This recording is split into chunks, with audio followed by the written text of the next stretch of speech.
दोस्तों अगर आप भी भारत की जीत से खुश हैं तो वीडियो को लाइक जरूर कीजिएगा। दोस्तों भारत और पाकिस्तान की टीम के बीच में रोंगटे खड़े कर देने वाला मुकाबला खेला गया, जिसके अंतिम ओवर में 6 गेंदों में 18 रन चाहिए थे। मुकाबला यहां तक पहुंचा कैसे? और पहुंचा तो रोहित शर्मा की चतुराई, बुमराह की जबरदस्त गेंदबाजी और अर्शदीप सिंह के चमत्कार के चलते कैसे एक गेंद शेष रहते हमने मैच को जीतकर अपने नाम कर लिया। आखिरकार 120 रन के टारगेट को भी रोहित एंड कंपनी ने कैसे डिफेंड कर न्यूयॉर्क में इतिहास रचा। अंतिम ओवर के उस दांतों तले उंगलियां चबाने वाले मोमेंट का पूरा वीडियो आपके सामने रखने जा रहे हैं, लेकिन उससे पहले आप सभी का क्या मानना है? रोहित शर्मा और बाबर आजम में एक बेहतर खिलाड़ी, एक बेहतर कप्तान कौन है? नीचे कमेंट कीजिएगा। दोस्तों T20 वर्ल्ड कप का ही नहीं बल्कि इस साल का सबसे बड़ा मुकाबला भारत और पाकिस्तान की टीम के बीच में न्यूयॉर्क के Nassau county international cricket stadium में खेला गया। मैच कौन जीतता ये तो पहले कुछ ओवर्स में ही पता चल गया था। भारतीय क्रिकेट टीम ने हथियार कुछ ऐसे डाले कि मानो तैयारी कुछ की ही नहीं थी। रोहित का टॉस ने किस्मत में साथ नहीं दिया, ऊपर से बारिश ने तंग कर रखा था।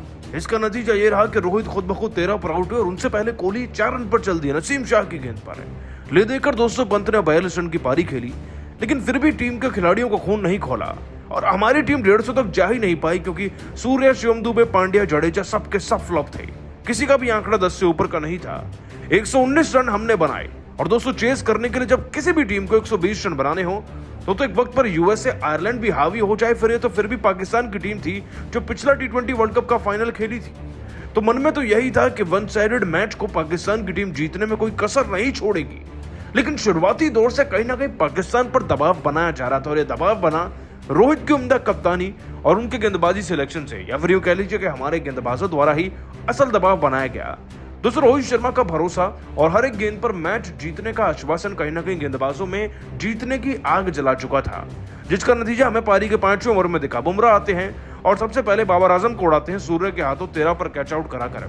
दोस्तों बात करने वाली यहाँ पे ये है नोट के 10 गेंदें खेलकर ये 13 रन ही बना पाए। उसके बाद दोस्तों उस्मान खान नाम के खिलाड़ी मैदान में सेट हो रहे थे तो अक्षर पटेल उनको निपटा देते हैं, लेकिन फखर जमान जैसे महत्वपूर्ण विकेट लेते हैं हार्दिक पांड्या। रन ये भी 13 ही बनाते हैं और दोस्तों पांड्या आगे चलकर शादाब खान को भी स्ट्राइक करते हैं, 4 रन पर आउट कराते हैं, जो कि एक खूंखार खिलाड़ी है। लेकिन दोस्तों असली गेम पलटते हैं जसप्रीत बुमराह। दोस्तों बुमराह अब इस टीम की नींव को हिलाकर रखते हैं। इस टीम की नींव हिलनी थी सलामी जोड़ी के रिजवान के विकेट से। अभी तक तो दोस्तों 73 पर 3 थे, लेकिन जैसे 80 पर आंकड़ा पहुंचा तो बुमराह ने अपनी खतरनाक यॉर्कर से रिजवान को क्लीन बोल्ड कर दिया। अब मामला 80 पे 4 तक था, लेकिन 88 पर 5 हुए जैसे पांड्या ने शादाब को आउट किया और आगे गाड़ी बढ़ी। दोस्तों बुमराह ने इफ्तिकार अहमद को भी निपटा दिया। अब तक दोस्तों 19वां ओवर चल चुका था और 102 पर 7 विकेट थे। विकेट तो अभी भी पाकिस्तान की टीम के पास बचे थे, लेकिन गेंदें शॉर्ट थी और अब मामला पहुंचा अपने अंतिम ओवर में। वो अंतिम घड़ी जहां पर दोस्तों ना तो बुमराह दिख रहे थे और ना ही हार्दिक पांड्या, दोनों के ओवर जो कंप्लीट हो गए थे।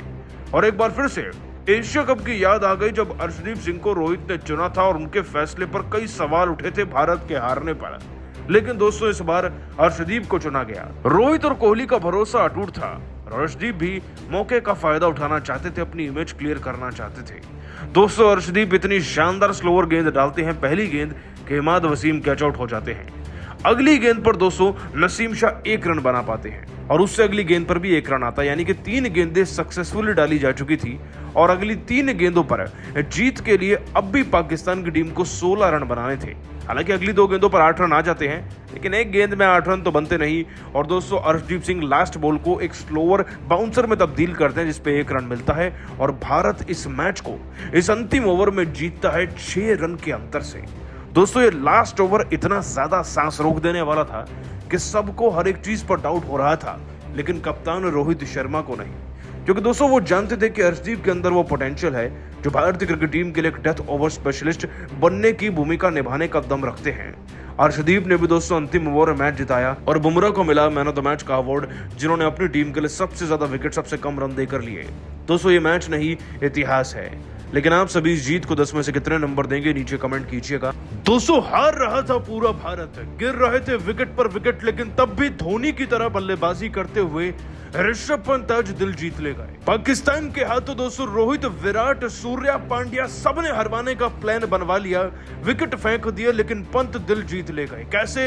अपनी बारी के दम पर दोस्तों ऋषभ पंत ने आज बाजी पलट कर रख दी और सबको अपने लिए एक बार फिर से महान कहलवाने पर मजबूर कर दिया। उनकी दिल जीतने वाली इस पारी का वीडियो आपको दिखाएंगे, लेकिन उससे पहले आप सभी को क्या लगता है, पंत और सैमसन में बेहतर विकेटकीपर बैट्समैन कौन है? नीचे कमेंट कीजिएगा। दोस्तों, इस साल का सबसे बड़ा मुकाबला, विश्व कप का सबसे बड़ा महामुकाबला भारत और पाकिस्तान की टीम के बीच में शुरू हो चुका है। न्यूयॉर्क के Nassau county international cricket stadium में इससे पहले कि मैच शुरू होता उससे पहले ही बारिश आ चुकी थी और दोस्तों इसी बारिश के चलते भारतीय क्रिकेट टीम की शुरुआत ही कुछ ज्यादा अच्छी नहीं रही। वो इसलिए दोस्तों क्योंकि ना तो रोहित टॉस जीत पाए और ना ही फैसला ले पाए कि पहले भारत को क्या करना है। और ये मैदान भी दोस्तों कहीं ना कहीं एक टॉस डिसाइडिंग पिच बन चुका है इस बार के सीजन में। लेकिन इसी मैदान में हमने बांग्लादेश के खिलाफ 180 से ज्यादा रन भी बनाए थे। उसी बात को याद रखते हुए दोस्तों भारत की बल्लेबाजी शुरू होती है, लेकिन आज रोहित कोहली का बल्ला तो चलता नहीं। जहां दोस्तों रोहित शाहीन शाह अफरीदी की गेंद पर 13 पर आउट होते हैं तो नसीम शाह की गेंद पर कोहली 4 रन पर निपट जाते हैं। बल्लेबाजी पर काले बादल छाने लगते हैं और तभी दोस्तों अक्षर पटेल को भेजने का एक अटपटा फैसला लिया जाता है, लेकिन वो भी 20 रन बनाते हैं मात्र 18 गेंदों में 111 के स्ट्राइक रेट से। ये भारतीय क्रिकेट टीम के मुंह पर काली के पुतने जैसा था। लेकिन ऐसे मौके पर दोस्तों एक ही खिलाड़ी काम आया, ऋषभ पंत। दोस्तों प्रेशर में भी ऋषभ पंत ने आज सबके हिस्से के रन बनाए हैं। उन्होंने एक नहीं, दो नहीं, बैक टू बैक 3 चौके तो केवल अकेले हैरिस रॉफ को ही ठोक दिए। ये विकेट्स गिर रहे थे एक तरफ से, उधर दूसरे छोर से ऋषभ पंत के बल्ले से केवल और केवल रन ही निकल रहे थे। दोस्तों ऋषभ पंत ने हैरिस रॉफ को पारी के 10वें ओवर में पाठ पढ़ाया। दूसरी, तीसरी, चौथी गेंद पर बैक टू बैक चौका लगाया। इसके बाद अगले ओवर में उन्होंने इमाद वसीम को भी चौका जड़ा। कुल मिलाकर दोस्तों ऋषभ पंत ने 6 चौके लगाकर 27 गेंदों में 40 रन बना लिए थे। लेकिन अब चैलेंज और भी ज्यादा बढ़ गया था क्योंकि हमारे नवासी पर 4 विकेट हो चुके थे और ओवर बचे थे मात्र 8। दुबे उनका साथ देने के लिए मैदान में आ गए थे, लेकिन दोस्तों दुबे ने साथ केवल वहीं तक दिया जहां तक वो दे सकते थे और ये साथ था 3 रन का। दोस्तों नसीम शाह की गेंद पर ये 3 रन पर आउट हो गए। इसके बाद तो आंकड़े कुछ ऐसे कि शर्म आ रही है आपको बताने में। 7 रन पर पांड्या आउट होते हैं हैरिस रॉफ की गेंद पर। उसके बाद मोहम्मद आमिर 0 पर जडेजा को आउट करते हैं। जसप्रीत बुमराह हैरिस रॉफ की गेंद पर 0 पर आउट होते हैं। और दोस्तों केवल एक ही खिलाड़ी ऐसा था जिससे उम्मीद थी हमें, वो था ऋषभ पंत। लेकिन पंत भी 42 रन पर आमिर की गेंद पर बहुत पहले आउट हो गए थे। आलम यह हो गया कि हम 20 ओवर भी नहीं खेल पाए और 19 ओवर में 119 रन पर ऑल आउट हो गए।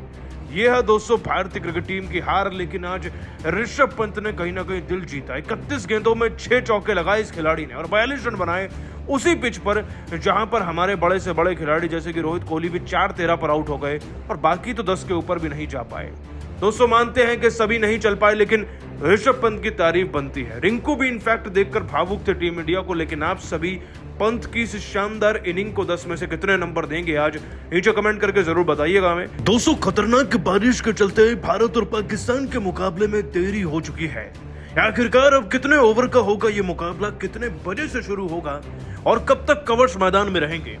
दोस्तों बीसीसीआई की तरफ से ऑफिशियल अपडेट आ चुका है और सारी जानकारी आपको इस वीडियो के जरिए देंगे। लेकिन उससे पहले आप सभी का क्या मानना है, आज भारत और पाकिस्तान के बीच अगर मैच होकर रहा तो जीतेगा कौन, भारत या पाकिस्तान? नीचे कमेंट कीजिएगा। दोस्तों भारत और पाकिस्तान की टीम के बीच में मुकाबला हो और अड़चन ना आए ऐसा हो नहीं सकता। खैर आपको बता दें कि न्यूयॉर्क के इस ऐतिहासिक मैदान में जो खास तौर पर इसी मैच के लिए बनाया गया है, उसमें वो दोनों देश आमने सामने आखिरकार आ ही चुके हैं। 9 जून यानी कि आज की तारीख दोस्तों इतिहास में याद रखी जाएगी और उसका कारण बनेगा भारत और पाकिस्तान के बीच की ये मैदानी जंग। मैदानी जंग की बात करें दोस्तों तो मैदान में 2 नहीं बल्कि 3 टीमें खेल रही थी, भारत, पाकिस्तान और बारिश की टीम जिसके अनगिनत खिलाड़ी थे। और इसी अनगिनत के खिलाड़ियों वाली टीम ने पहले मैदान में खेलना शुरू कर दिया।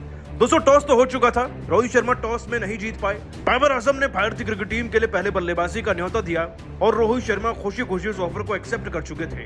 दोस्तों इस मैदान में भारतीय क्रिकेट टीम ने ऑलरेडी इस सीजन में एक जीत दर्ज कर दी है। सब कुछ तय था, टॉस भी हो चुका था, दोनों टीमें प्लेइंग 11 अनाउंस कर चुकी थी। भारत की प्लेइंग 11 में एक भी बदलाव नहीं था, लेकिन इससे पहले कि मैदान में आकर नेशनल एंथम्स होती या मैच भी शुरू होता, उससे पहले दोस्तों बारिश की इसी टीम ने मैदान में कदम रख दिया और कदम इतना बड़ा था कि दोस्तों पिच पर न सिर्फ केवल कवर्स आए, प्रैक्टिस कर रहे खिलाड़ियों को भी भागकर इंडोर जाना पड़ा और साथ ही साथ मैदानी अंपायर्स भी छतरी लेकर खड़े हो गए थे, क्योंकि अब उन्हें खेल शुरू करने से पहले इंस्पेक्शन करना पड़ता। और दोस्तों जाहिर सी बात है, ये अंतर्राष्ट्रीय मुकाबले हैं, यहाँ पर जरा सी देरी मतलब ओवर्स की कटौती